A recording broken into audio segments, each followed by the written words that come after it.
Hey, I'm back. This is Chandler for Melda Production, and today I want to go over the various stereo processors by Melda. There's quite a few of them, so I want to go over the main ones. There's some I'm not going to go over, like M Doubler. I think that one's kind of self-explanatory, or M Spectral Pan, or even the was it M Stereoscope? That's just a scope. Today I'm going to be going over the ones that actually expand the stereo field and aren't obvious effects. So there's a number of them. You might be wondering, what's the difference? I'll try to explain when I might use them and what the differences are between them. So let's get started. I'm going to be using M Drummer just for the drum sounds like this so we can listen to it. Okay, there we go. So let's start with the first one here. We have MStereoExpander. What this will do is it will process things using mid-side processing. It will add, I think, a bit of delay to the side, and that will give you more stereo sound. So I'll let you hear it.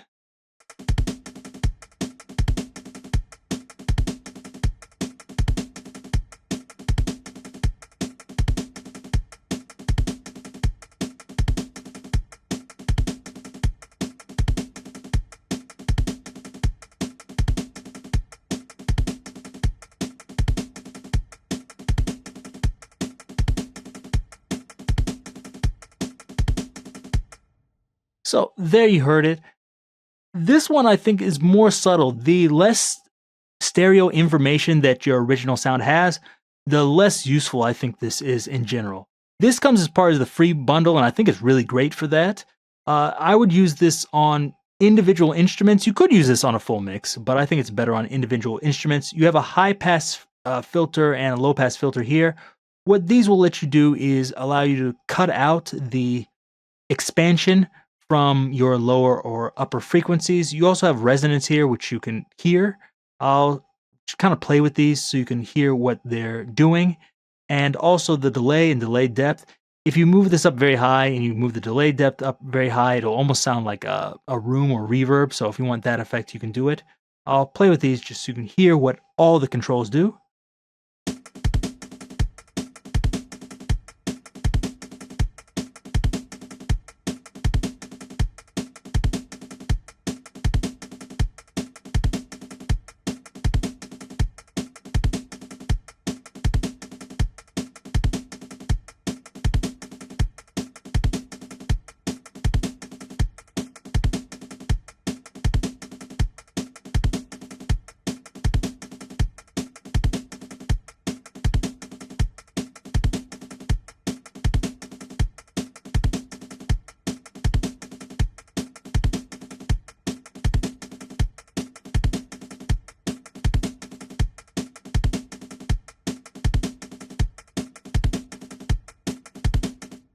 There you go. Another thing I should note is this is fully mono compatible. I believe all the effects are. Always check with your ears just to make sure, but I'll let you hear it here, and we'll use the mono button here just so we can hear what it's doing and see if it's actually mono.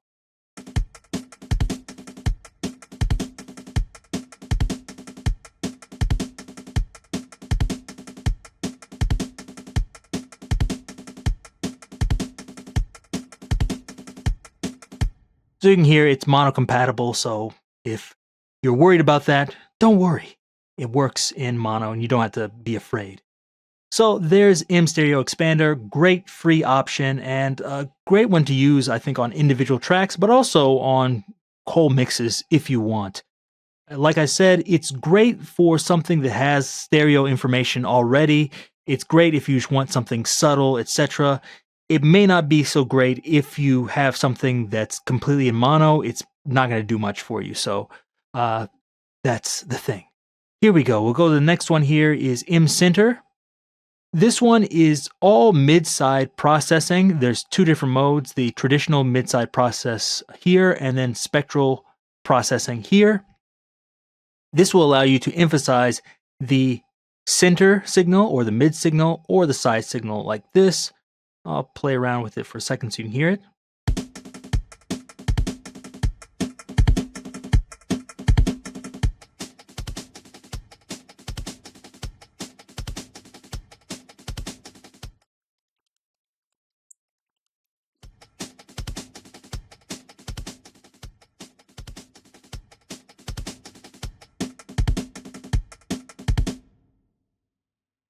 Now use whichever one you want. The spectral and mid-side are just different ways of kind of doing the same thing. You might blend them and find that works better, or you might find, oh, I think the spectral sounds better, or mid-side sounds better.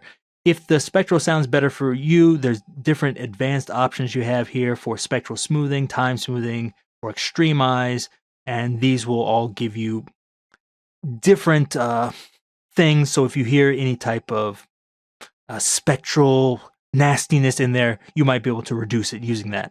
And the same thing with the spectral settings. I usually find that lower spectral settings are better for preserving transients.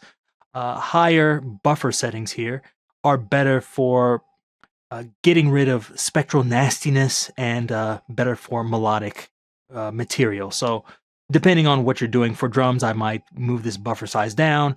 For, say, a vocal or something, or a synth, I might move it up. So that just depends on you.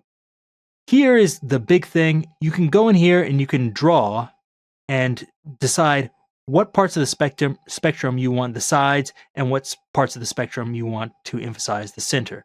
So if I think, okay, if I do something like this, what's going to happen is in here, all this information will be pushed to the side, whereas there will be very little information in the mids, like this.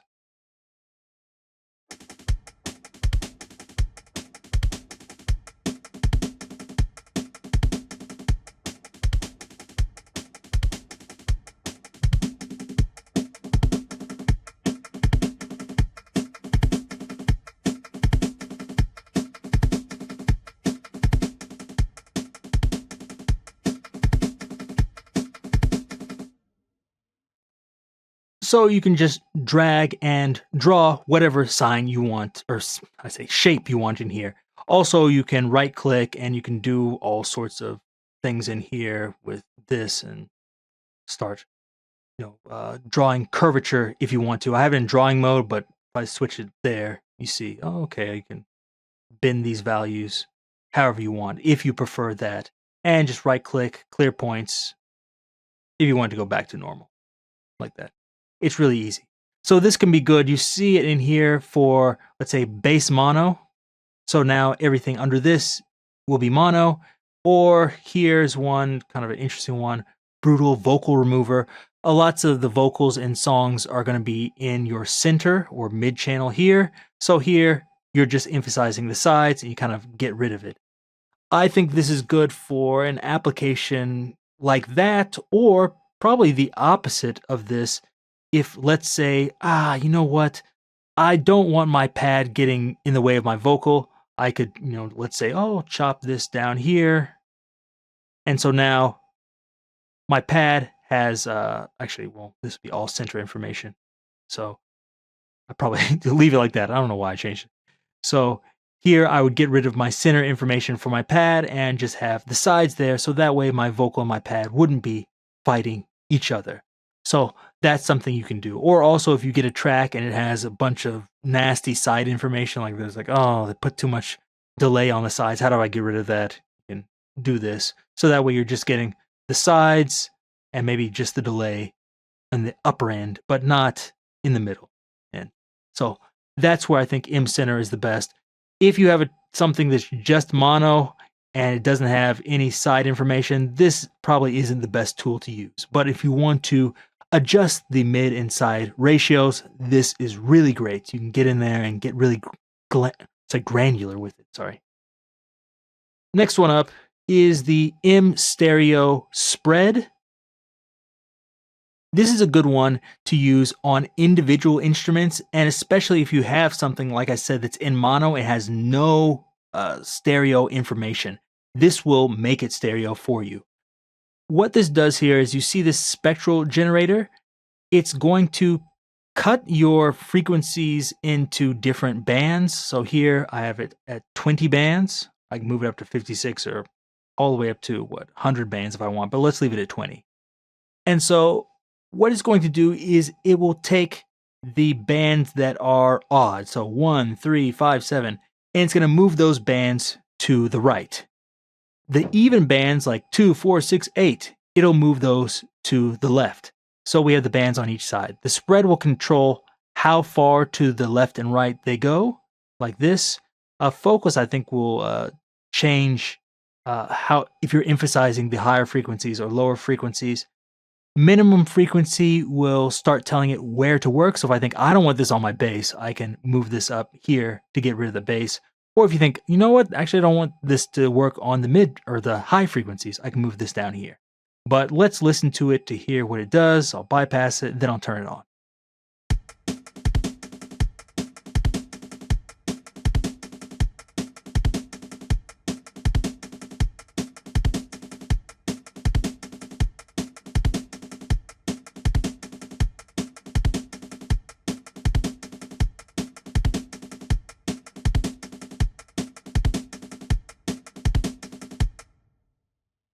So you can hear this actually brought a lot of width to the track. One thing I didn't talk about before is you see this meter here. This is just kind of a visual representation that will help you. If you look at it, this vertical line, if you see this lighting up when things are playing, that means things are completely in mono. If you see it going this like a horizontal line, it means you probably went too far. That's probably too much stereo expansion. If you see a spread here, you're probably getting a healthy amount of stereo expansion. Of course, at the end of the day, use your ears, but that's just kind of there to help you. You can also use this meter here at the bottom. It says mono, and then at here, it's 100%. If you go over that, it'll be in the red, and that means you may want to be careful. As I said, use your ears, but if you see things going in the red or you start seeing lots of horizontal lines here, you might want to check it on a different system to make sure everything's okay. As I said, this is also mono compatible, so if we play it, I'll hit the mono button so you can hear it.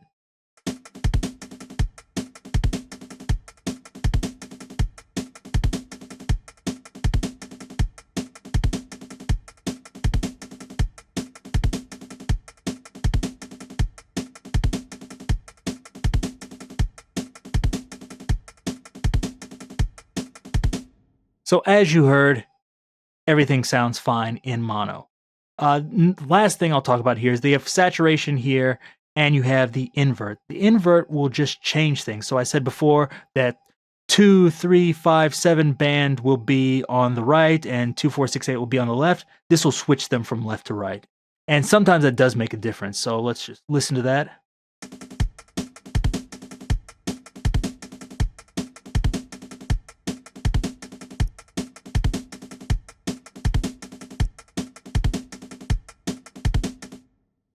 So just depending on your song, you can change that. The delay-based generator is almost the same. This one uses delays instead of splitting things into bands, so it's kind of doing like comb filtering. It sounds a little bit different, but this one is also mono-compatible. It's using actually 2 comb filters here. So you have the first one, you can set the frequency here, and this one will be like a ratio of that first one. This one I think is probably not as good as the top spectral generator, but you can use this too. And you can actually use them both together at the same time if you want.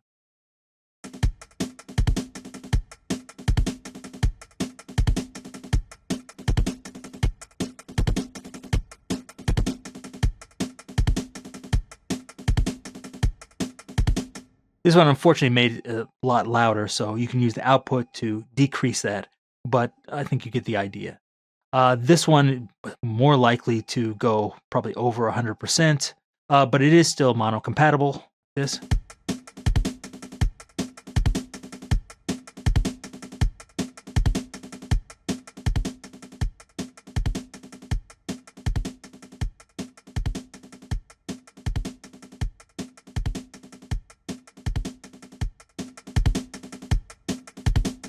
So you heard, it's not doing anything to your mono signal. You're still okay.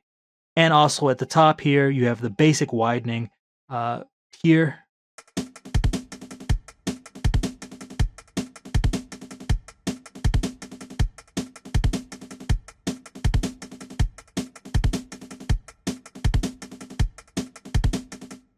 I believe the basic widening is similar to what you got in the MStereoExpander. So you don't have to worry about mono compatibility here. And the great thing is you can use all 3 of these methods together.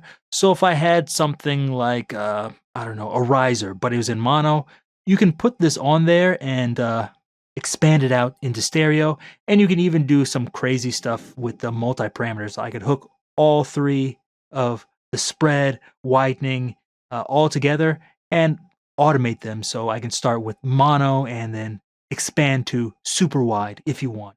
And that might be really cool as an effect. So I would use this on individual instruments, especially ones that are completely mono and they need to be in stereo. So I think that's a great use for this. Next one up, we have MStereoProcessor. I did a whole video on this. This can be really good for mastering or whole mixes, in my opinion. Basically, it's a multi-band processor. You see here at the bottom, it has different bands. You have the bass, low mids, high mids, and highs, and you can adjust the widening with every single band. So it's similar to MStereoExpander, but you have it on each band here. It also has a panorama too, if for some reason you wanted to pan it left or right. Usually I wouldn't want to do that, but you can if you want. The great thing that makes this really easy to use is you have a solo feature here, you have a mute feature, you have a bypass feature. So that way you can hear what you're doing as you do it. Usually I would use this on a mix to, let's say, mono the bass so we don't have any width in the bass, and then the highs I would expand them a little bit using the widening. You have this delay width here or delay here, and you also have an exciter. So I would probably want to make that top end kind of sparkle, and then I'd want to mono the bass. So I'm going to do that quickly while this is playing so you can kind of hear what it does like this.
So you can see there, I gave the whole thing more energy and a little bit brighter and wider. So I think this is good. I did this on drums, which I think is probably not the best example. This, I think, really shines on mixes. And you saw here, I moved around the different multi-band settings. Along with moving them frequency-wise, you can also increase the volume. So I think that's really good for like mastering or a whole mix. It makes it really easy to kind of adjust things on the fly. Just drag and move this up and down. If you want to move it back to 0, just right click it, boom, back. So there you go, MStereoProcessor, great for whole mixes. And we have one more here, and that is MStereoGenerator. So this one is something that I would use on individual tracks. This one basically just creates a room sound around your mix. Here at the default setting, it's very subtle, but if you move the wet sound up, you'll hear it. So let's play it.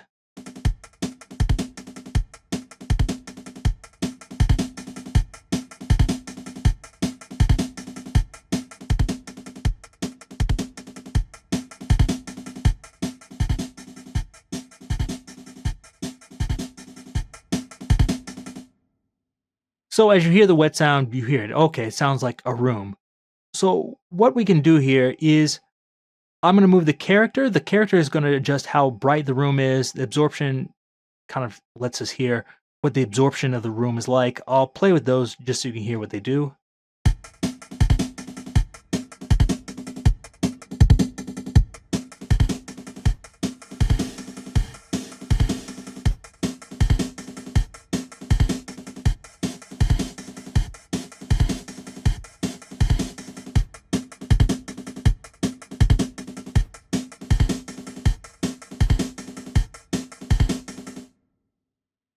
So there you heard it. It has an equalizer here. This can be really useful to cut out some bass or cut out treble or let you hear the mids, etc. like this.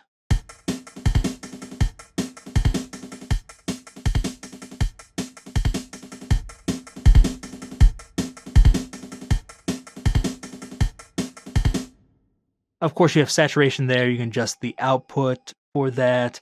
You can even shift it, which does this. You can see what that does. If you prefer to work that way as opposed to moving one of these up or down. If you have lots of bands, it's probably easier just to use the shift that way. Another thing that people may not know is that MStereoGenerator, like almost all Melda plugins, has this here.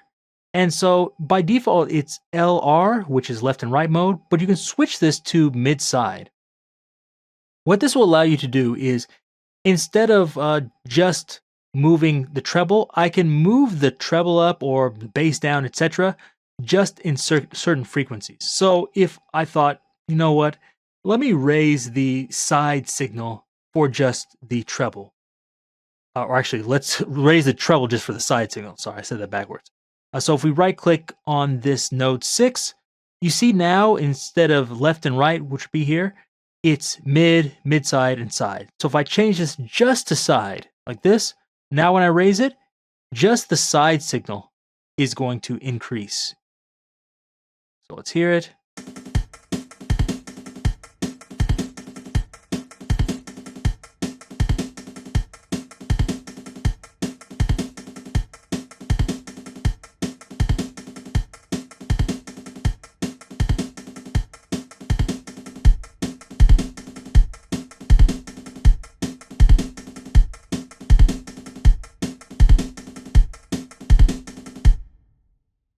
So by doing that, you can get some different sounds out of there, and you can really adjust your stereo field. So I can give myself a little bit more, stereo width if that's what I want with this. You can also cut off some of the side signal here like that for your low end, if that's what you want. So for me personally, I would use this on individual instruments, not even necessarily for something that I really want a big stereo sound, but for something I think just sounds a little bit too dry. You can even take this and turn down the dry signal, maybe put this on a bus and use this as kind of a room mic. So if I wanted drum room mics, I could use it for that.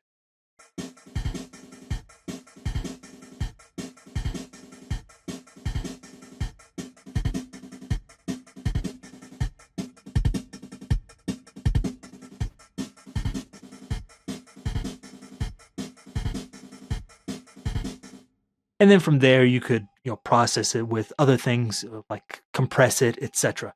But I think it's really good for that type of thing. Things that are just a bit too dry, but you don't want to put reverb on it. You hear this doesn't have a long tail. It doesn't have a bunch of delay on it. It's just kind of a room sound. So I think it's great for that. So to go over these really fast, MStereoGenerator I would use for something that needs a bit of like air or room sound, but doesn't need too much stereo. MStereoGenerator is great for that. MStereoProcessor, this is good for whole mixes that you want to adjust the stereo signal or just give a bit of sparkle to the high end or mono the low end. MStereoSpread, this is good on individual instruments that are mono that you want to spread out in stereo and give them some stereo width. MCenter is great for whole mixes where you want to get rid of something in the center or maybe enhance something on the sides or even get rid of something on the sides. Has lots of different modes and ways you can do that, and you can get really precise with it. You have MStereoExpander. This is just kind of a general purpose one. If you have something that's already in stereo and you just want to give it a little bit more, you can use this to just add that little extra touch. And besides, it's free, so can't complain too much about that, can you? So those are the different Melda plugins that have to do with stereo and adjusting the stereo. Now, of course, like I said, there's other ones, like you could say Spectral Pan, but that does something a little bit different, in my opinion. Or Unison. Adding Unison, it does add stereo, but it does something else too. I think these are the ones that are a little bit more subtle and more difficult to understand. So hopefully this helped you to understand them more. If you still have more questions, please leave those down below.